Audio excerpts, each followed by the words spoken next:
After my disaster with Mia Carter and the boom, Mum took me for a burger to try and cheer me up. She was sympathetic, but I couldn't really expect her to be worried about my career when she was stressed out about her own. There was a big staff meeting scheduled for the next week to discuss what network management called future directions.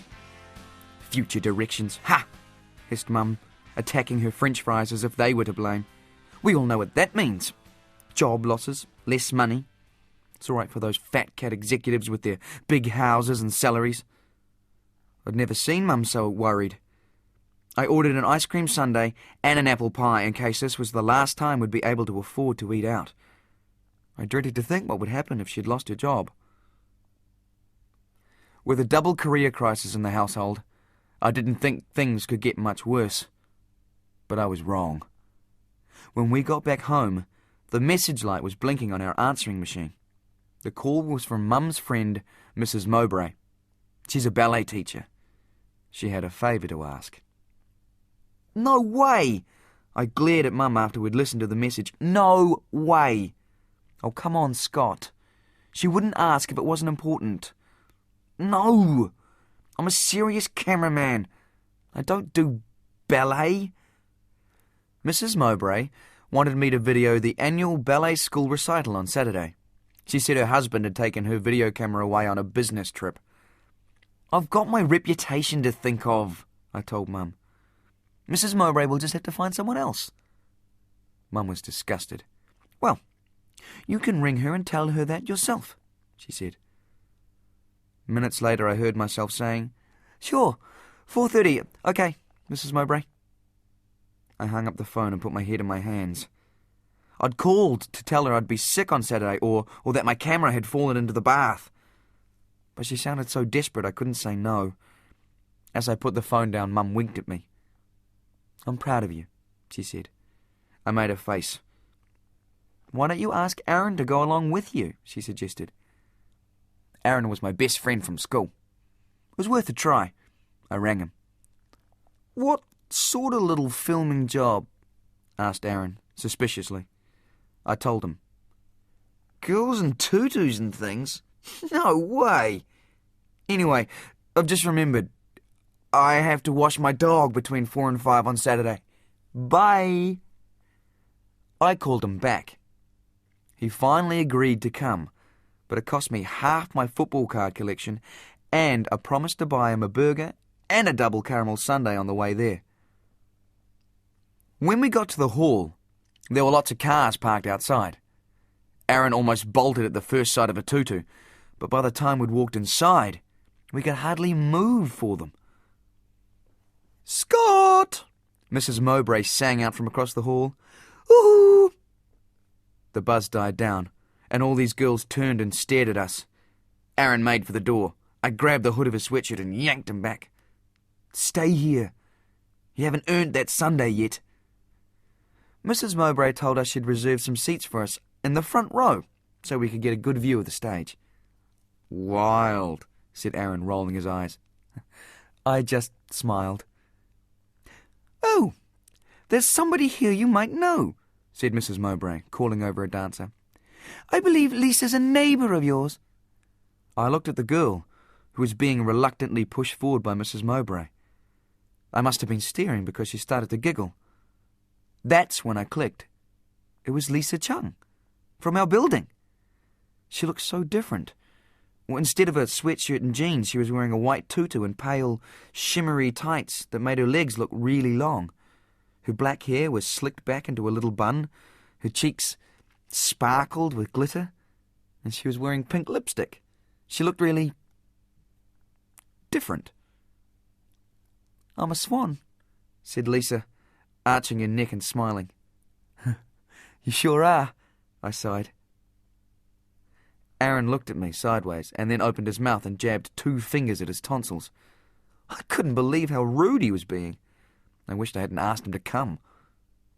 Almost curtain up time, girls, called Mrs. Mowbray. I watched Lisa glide backstage, surrounded by a flurry of tutus. When the curtain came up for the performance, I had my camera ready. It was hard to see Lisa among all the other swans, but I soon picked her out. A tall girl called the Swan Princess or something like that kept hogging the stage and getting in the way, but I still managed to follow Lisa. The performance went really quickly. I shot 2 whole tapes. Mrs. Mowbray would be pleased.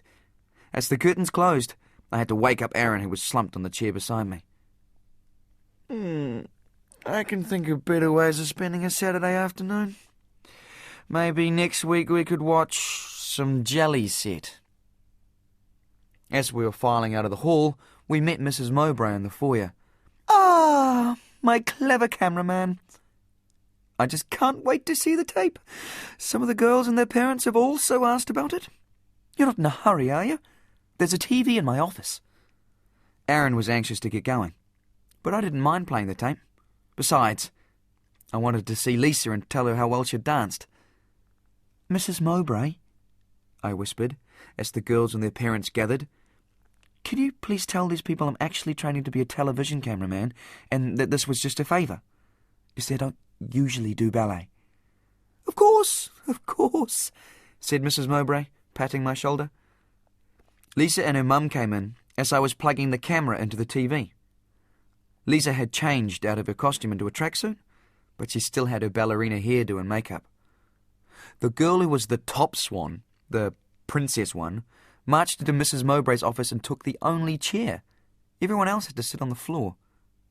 As the tape rolled, I was really pleased with how steady I'd kept the camera.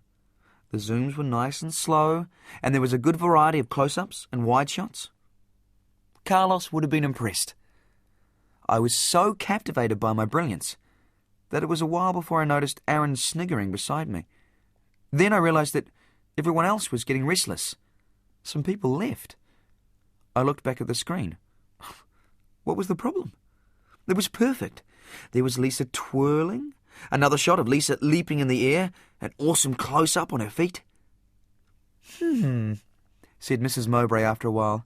There are some lovely shots of Lisa Chung. Can you, fast forward a bit so we can see some of the other girls? But there was the problem. I fast-forwarded on and on, through both tapes, and there were no shots of other girls. When I turned around, most people had gone, except the Chungs and the Swan Princess, who was sobbing into Mrs. Mowbray's shoulder. I think it's time to split, said Aaron. I wasn't allowed to forget the disaster at the ballet. Aaron wouldn't shut up about it, and I knew he was dying for school to start again so he could tell everyone. I had to keep using the stairs in our building because I couldn't face seeing Lisa Chung. Once, I did see her in the foyer. She was with a friend. As I hurried into the lift, I tripped on my shoelace and sort of fell in head first. As the doors closed, I glimpsed Lisa smiling. She must have thought I was a real jerk. For the first time, I thought maybe it wouldn't be so bad if Mum lost her job and we had to move.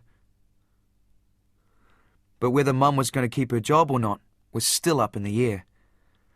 Things were getting pretty edgy in the newsroom. It was as if someone had turned the volume down on the noisy buzz that usually went on. The only person who wasn't uptight was Bill, the news editor. He was going to retire at the end of the month so he could afford to be cool. I'm leaving before they have a chance to get rid of me, he chuckled, as I plonked another coffee on his desk. Bill liked it double and black, and he reckoned I was the only one who got it right. At least I could get something right. I'd decided to stick to getting coffee and doing messages after the disaster with the mayor's press conference and then the ballet. Carlos was doing his best to cheer me up. He took the blame for the mayor getting clonked on the head. We said he never should have expected me to hold the boom for so long. He said my ballet stuff was a fine portrait of an up-and-coming dancer. He didn't fool me, though. I knew I was a failure. Carlos even offered to view some of my nightly news bulletins to see if he could give me some tips. I was sitting at Mum's desk, ripping a polystyrene cup into a zillion pieces, when he called me up into the editing booth. Up on the screen was my story about Roger, the killer cat. It's pretty good, he said, but you can't see the cat's face. He's the bad guy. We gotta see his face. Should have got around in front of him. Carlos wound the tape on. Now, look at all that empty frame around the Barbie doll's head. You need to get closer. Much closer. And the light in the basement's too low. Yeah.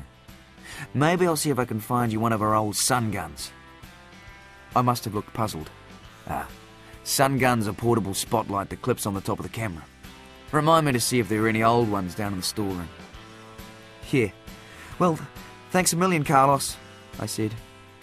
But don't waste your time searching for that sun gun thing. I've grown out of playing with video cameras.